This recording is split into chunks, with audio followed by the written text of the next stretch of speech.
Assalamualaikum warahmatullahi wabarakatuh. Alhamdulillah alladzi alafa baina qulubina fa asbahna bi ni'mati ikhwan. Asyhadu an la ilaha illallah wahdahu la syarika lah wa asyhadu anna Muhammadan abduhu wa rasuluhu la nabiyya ba'da. Allahumma shalli ala sayyidina Muhammadin wa ala alihi wa ashabihi ajmain, amma ba'd. Yang kami hormati Ketua Yayasan Yaspisa, yang kami hormati Kepala Sekolah MI Sirajul Atfal, yang kami hormati Kepala MTS Sirajul Atfal, dan juga guru-guru SMK Bina Insan Mandiri yang dirahmati oleh Allah Subhanahu wa taala.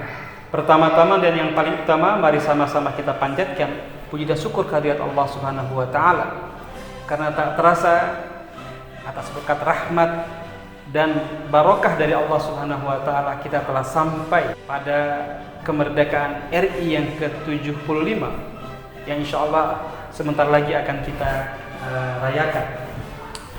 Anak-anak sekalian, wabil khusus siswa-siswi SMK Bina Insan Mandiri, bahwa disampaikan semoga kalian selalu dalam kondisi yang sehat walafiat dan kalian tetap bersabar untuk melaksanakan pembelajaran daring yang memang sampai saat ini kita semua belum bisa untuk melaksanakan pembelajaran secara tatap muka.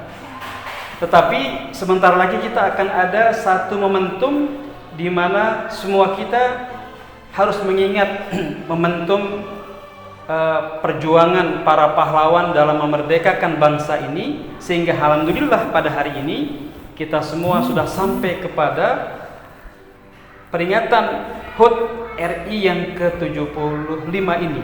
Kita bersyukur kepada Allah Subhanahu wa taala kita semuanya bisa sampai hari ini bisa sehat walafiat dan bisa berekspresi, terutama para pelajar untuk kemudian belajar dengan segiat-giatnya. Anak-anak sekalian, bahwa makna kemerdekaan buat kita adalah proklamasi merupakan puncak perjuangan bangsa Indonesia mencapai kemerdekaannya. Setelah proses panjang bertahun-tahun, beratus-ratus tahun kemudian, pada tanggal 17 Agustus 1945 jam 10 pagi hari Jumat, kemudian pendiri bangsa kita Bapak Presiden Bapak Soekarno dan juga Bapak Bung Hatta memproklamasikan bangsa kita ini, yang kemudian itu merupakan puncak daripada perjuangan bangsa kita mencapai kemerdekaan. Yang kedua, anak-anak sekalian, adalah setelah kita proklamasi dibacakan, maka negara kita menjadi negara yang bebas menentukan nasib sendiri dan berdaulat. Dan juga proklamasi ini menjadi jembatan emas menuju masyarakat adil dan makmur.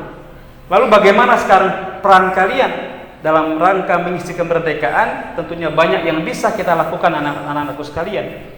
Yang pertama misalnya adalah kita belajar dengan sebaik-baiknya, kita belajar dengan sesungguh-sungguhnya.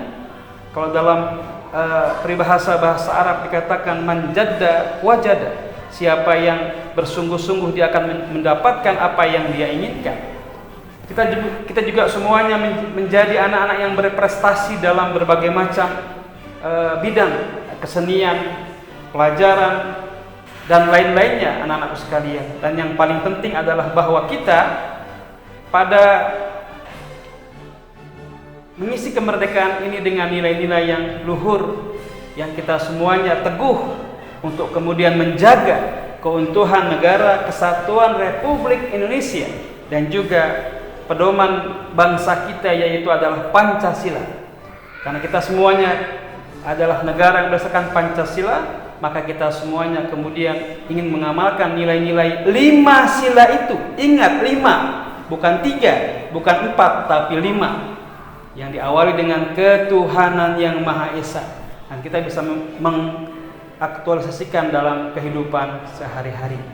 Kemudian, anak-anakku sayang, ananda yang Bapak cintai, siswa-siswi SMK Bina Insan Mandiri, bahwa beberapa hari setelah pelaksanaan hari HUT kemerdekaan RI yang ke-75 itu, kita semua kaum muslimin pada tanggal 20 Agustus, kemudian memperingati peringatan 1 Muharram.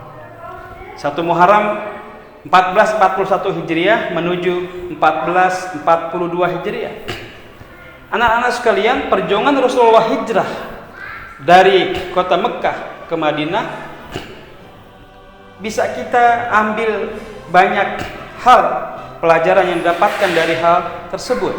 Yang pertama, Rasulullah melaksanakan hijrah pada saat itu adalah hijrah dari kota Mekah ke kota Madinah untuk kemudian mengembangkan dakwah dan mencari tempat yang lebih aman untuk kemudian mengembangkan Islam secara damai dan rahmatan lil alamin.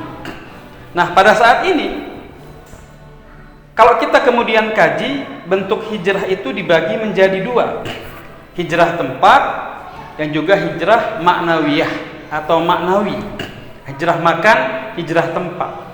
Hijrah tempat dari mana? Dari rumah ke sekolah. Hijrah tempat untuk menuntut ilmu. Bahkan ada yang anak-anak bapak di SMK ada yang ikutan pondok pesantren, program pesantren di SMK kita. Maka hijrah dari rumah ke pondok merupakan hijrah tempat untuk menuntut ilmu.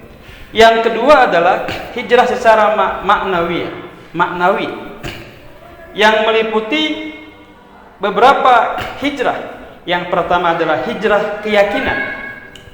Kenapa hijrah keyakinan? Karena masih banyak kemudian kita kaum muslimin yang masih berkeyakinan terhadap hal-hal yang berbau musyrik. Padahal Allah Subhanahu wa taala memerintahkan kepada kita, wa ma umiru illa liya'budullaha mukhlishina lahuddin. Kita semuanya beribadah karena Allah. Ibadah kita juga tidak boleh dikotori dengan hal-hal yang berbau musyrik. Salah satu yang paling gampang adalah kita riya atau kita berbuat karena untuk dinilai oleh manusia. Yang kedua, anak-anak sekalian, adalah hijrah fikriyah.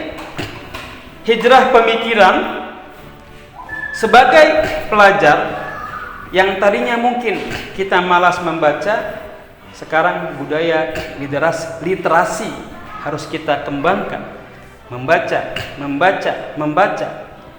banyak hal, buku, internet, dan juga membaca keadaan sekeliling kita, di mana kemudian kalian bisa menganalisa apa yang sedang terjadi. Kemudian yang ketiga adalah hijrah su'uriyah atau penampilan. Yang kemarin mungkin penampilannya masih seenak Selonong Boy, masih maaf buat yang putri masih kemudian berpakaian yang tidak menutup aurat. Maka insya Allah setelah peringatan Muharram ini kita akan merubah diri kita menjadi penampilan yang lebih islami, yang lebih syar'i, yang kemudian menutup aurat kita sehingga Allah ridha kepada kita. Dan yang keempat, yang terakhir adalah hijrah sulukiyah atau kepribadian, al-akhlaqul karimah. Sayang kepada yang muda, hormat kepada yang tua, hormat kepada guru, hormat kepada teman-teman, hormat kepada orang tua, sehingga semuanya kita ketika saling menghormati, kepribadian kita baik, saling menghormati, maka insya Allah anak-anakku sekalian akan menjadi anak-anak yang hebat, tidak terlibat narkoba, tidak terlibat pergaulan bebas, tidak terlibat tawuran. Jadi ketika kita merayakan HUT RI yang ke-75, yang ke-75, kemudian ditambah dengan makna peringatan yang 1 Muharram hijrah, maka dengan peringatan ini kita semua menjadi hamba-hamba yang lebih baik, menjadi hamba-hamba yang kemudian dicintai oleh Allah Subhanahu wa taala. Jika hamba-hamba semuanya baik, anak-anakku baik, maka SMK kita akan baik, masyarakat kita akan baik, dan negara kita akan baik, menjadi negara yang baldatun thayyibatun wa rabbun ghafur. Sekian dari Pak Rahmat. Mohon maaf kalau ada kata-kata yang salah, dan semoga kita semuanya sehat, dan kita berdoa semoga pandemi ini COVID-19 segera pergi dari negeri kita, dan kita dapat belajar secara langsung bertatap muka dengan guru-guru dan kepala sekolah kalian semuanya. Sekian, Assalamualaikum warahmatullahi wabarakatuh.